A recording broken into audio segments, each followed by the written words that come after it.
What is up, you guys? Welcome back to No Pilled. I'm super excited for today's video because today I'm going to do my Halloween special for you guys. And I've been wanting to do a video like this, obviously for a while, but now that it's Halloween, I figured this is the perfect time to do a transformation for you guys. So I don't know how many of you have heard of the movie Jennifer's Body, but that is my inspiration for this video. I'm going to be transforming into Jennifer because that is my costume. Now, I'm not saying I look like her at all, but I have been compared to her more times than I can count. So I figured this is kind of like an easy costume for me. So I'm going to do a get ready with me. And I'm going to tell you guys a little bit also about the history of Halloween and why we celebrate it, going back to its original roots. I look like a crackhead right now, but no offense to anyone who's a crackhead who's watching this.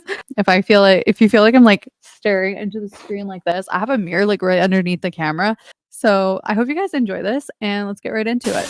Okay, so as you can see from this picture, she has on the white jacket. I already have mine on and I'm just wearing it now because it's actually really freaking cold in here.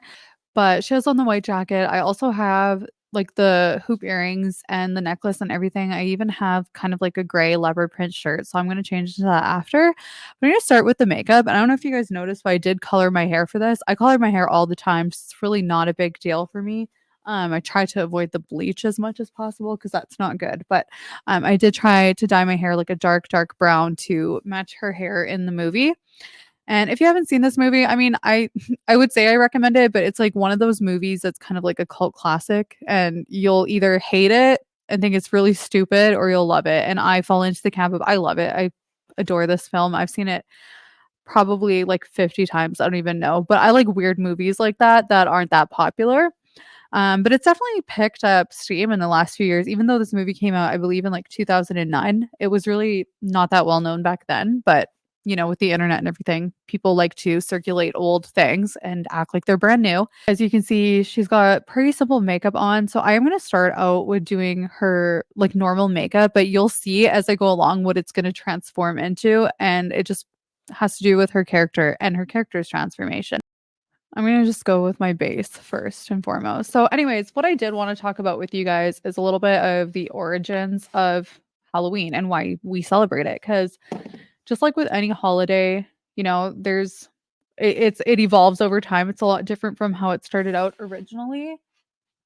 And the same thing goes for Halloween. And I don't think most people know exactly why we celebrate it or where it even started.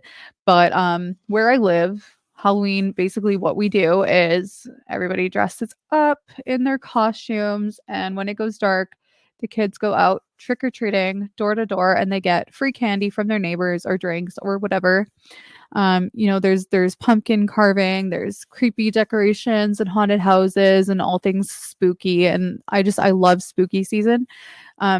Even somebody like myself who comes from a Christian faith still enjoy Halloween very, very much. I grew up with it and I have children now who also enjoy it. So I'm just reading this from countryliving.com because I was kind of lazy to do like a whole bunch of research and say it in my own words. So yeah, I'm just gonna read for you guys exactly what it is. And they pretty much nailed it because some people will talk about the roots of Halloween being a Christian root and some will say it's pagan, it's Samhain or whatever. But it's actually both. And don't think I'm disgusting. I don't use brushes. I don't really care. I don't even wear makeup that much. And when I do, I really don't wear a lot. I don't normally wear face makeup like this either. Just mostly in my videos I do, so I don't look totally crusty for you guys. So yeah, I just apply it with my hands. I mean, my hands are clean, relatively clean. They should be. Anyways,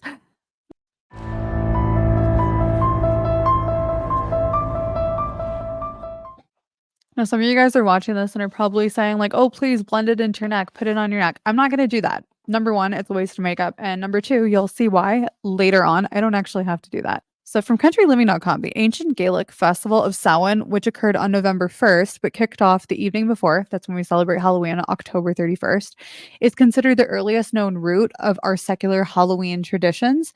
It was a pivotal time of year when the seasons changed because it was between the fall equinox and the winter solstice. It's like supposed to be smack dab in the middle of that. So the observers believe that at this time, the boundary between our world and the next, the veil between the two dimensions or two worlds, became at most its thinnest, and that would enable them to connect with the dead. So I don't know if you guys heard it in the name, but the word Halloween traces back to medieval Christianity. So the word hallow is derived from the Middle and Old English words for holy or hallowed.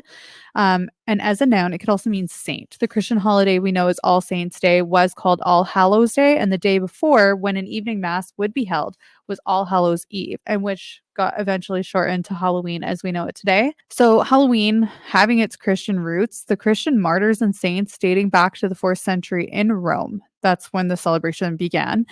In the early 7th century, Pope Boniface are you guys good with Roman numerals? Because it takes me a minute. The 4th put All Saints' Day on the calendar when he dedicated the Pantheon in Rome to the saints, but the day was May 13th.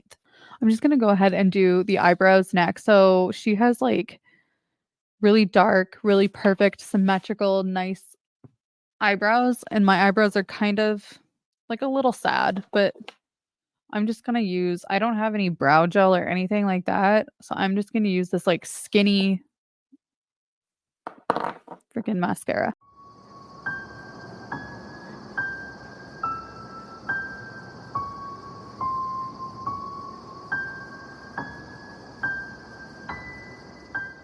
That's not quite right. Don't judge me, my eyebrows are quite tragic.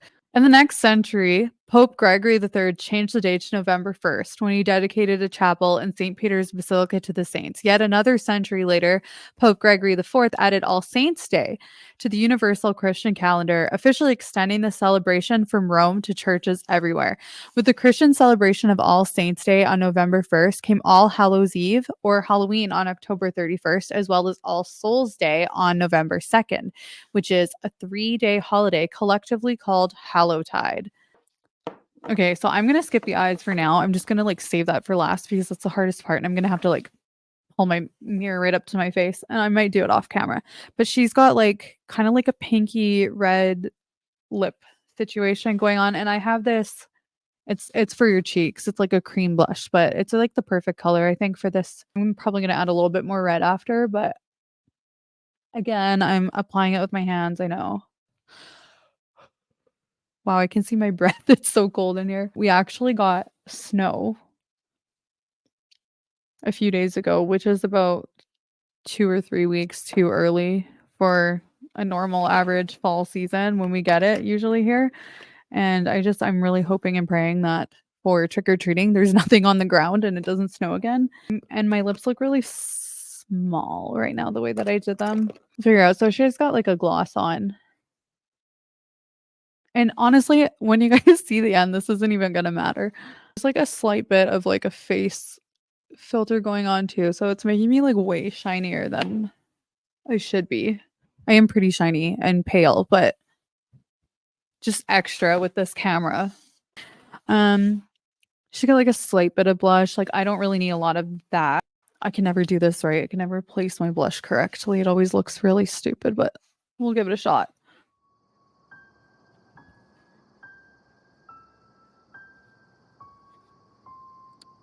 I think I screwed up.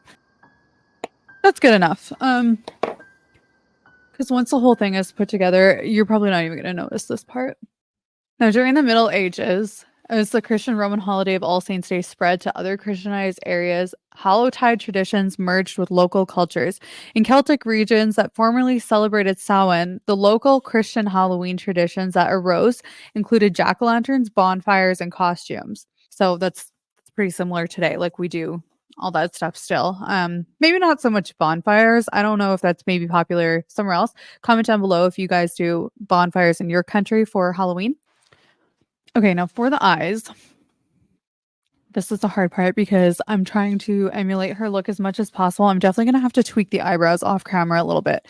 But she's got like maybe a little tiny bit of eyeliner on. I don't think it I don't think it's necessary really to do eyeliner. I might do just like a little tiny wing or something like that. I'm just going to do it like this. So, hold on.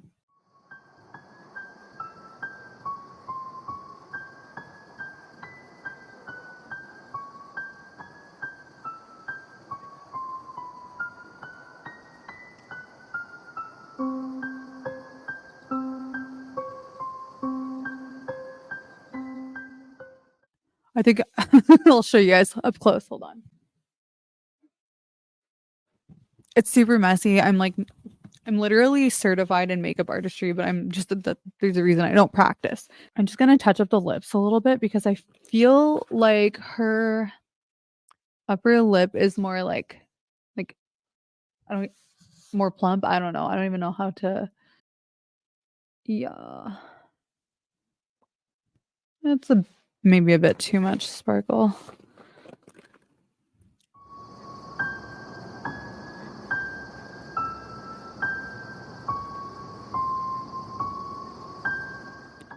Holy crap, that's way too.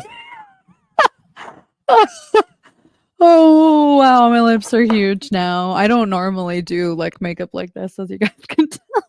Like her face is absolutely flawless.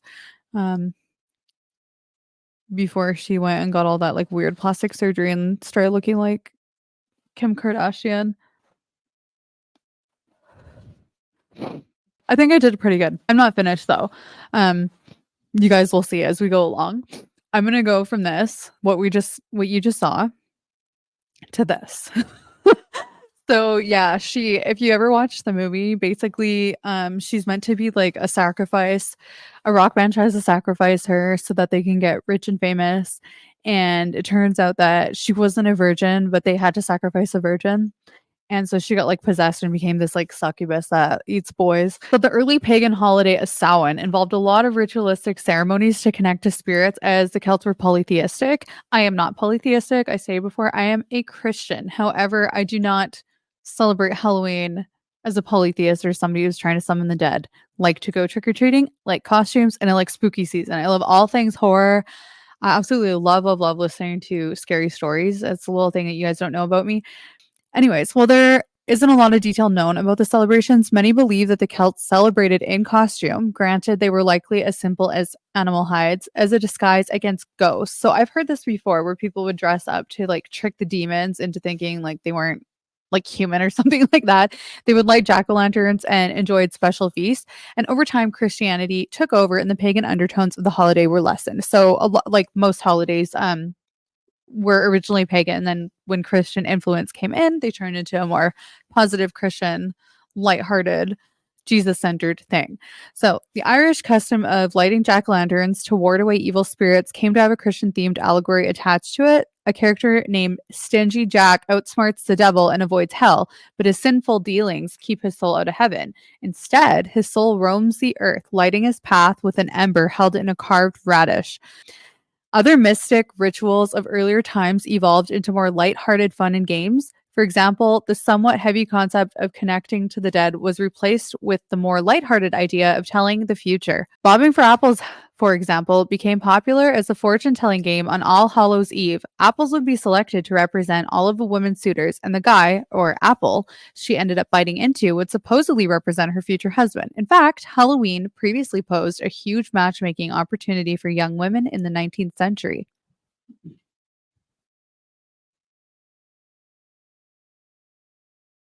Oh my god, no, that's too dark. Shit.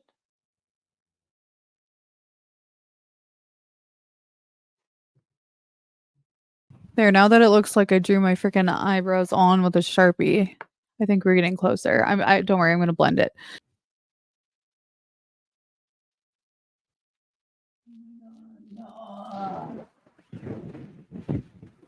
One other thing is her nose is a lot skinnier than mine. Mine is like kind of like hers is like so like freaking pinched in like that. Mine's like fat. So I don't know if I can maybe contouring is really not my strong suit.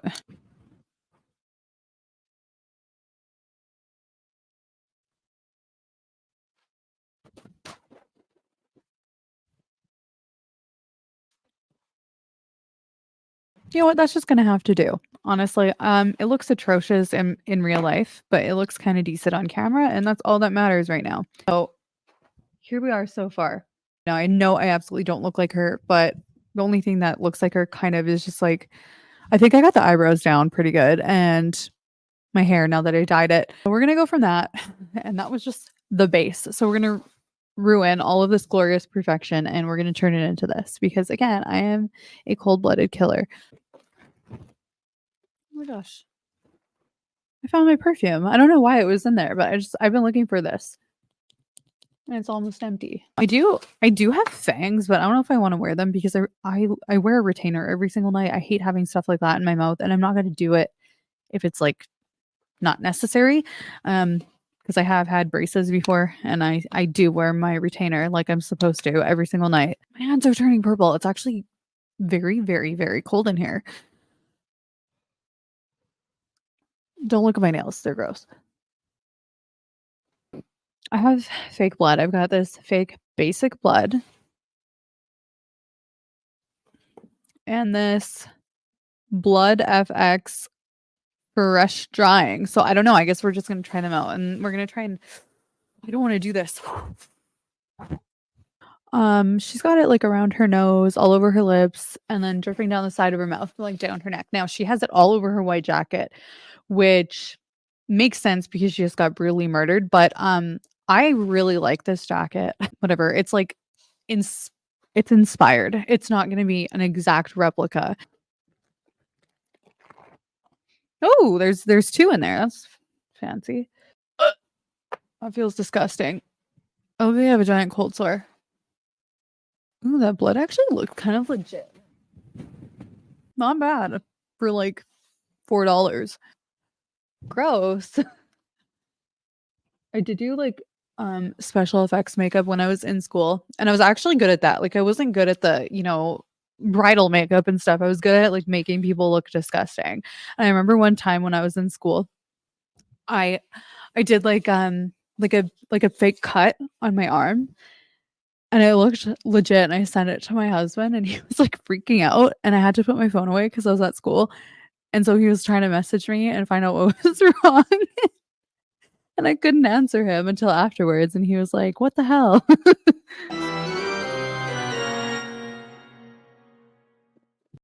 I like it. I'm getting it in my mouth though, so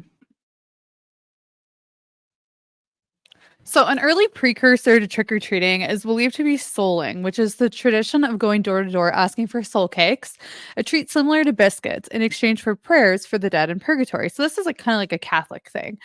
The tradition also involved dressing up, as we see in one recollection of souling in England, published in 1886, which described children in fantastic costume. The Scottish practice of guising, which was a secularized version of souling, swapped the prayers for tricks. That's why we say trick or treat. The costumes evolved too, taking a scary turn when young Scottish and Irish pranksters got the idea to spook their unsuspecting neighbors.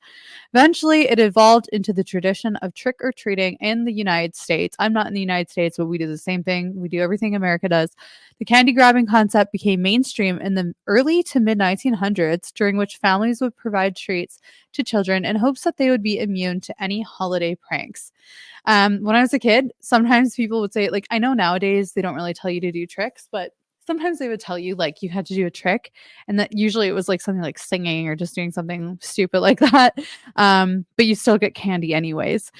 Okay, so the makeup is done. This is kind of the look. I think maybe I should smudge my eyes a little bit. It's kind of hard to replicate here because I don't have the proper setup or anything like that, and it is freezing cold. So the less time I have to be in here, the absolute better. Now, she has, you can't really see in the picture that I showed you, but she does have like these hoop earrings on. So I'm gonna put those on, obviously, because I want to look as much like her as I can. But comment down below if you guys celebrate Halloween. I know a lot of you guys are Christian and probably don't, but comment if you do. And if you do celebrate, what are you dressing up as, or what are your children dressing up as?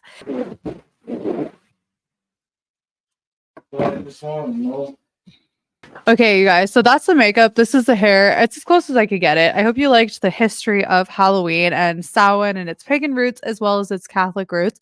I will show you guys now the full outfit. Let me know what you think in the comments down below. Did I nail it or did I totally bomb?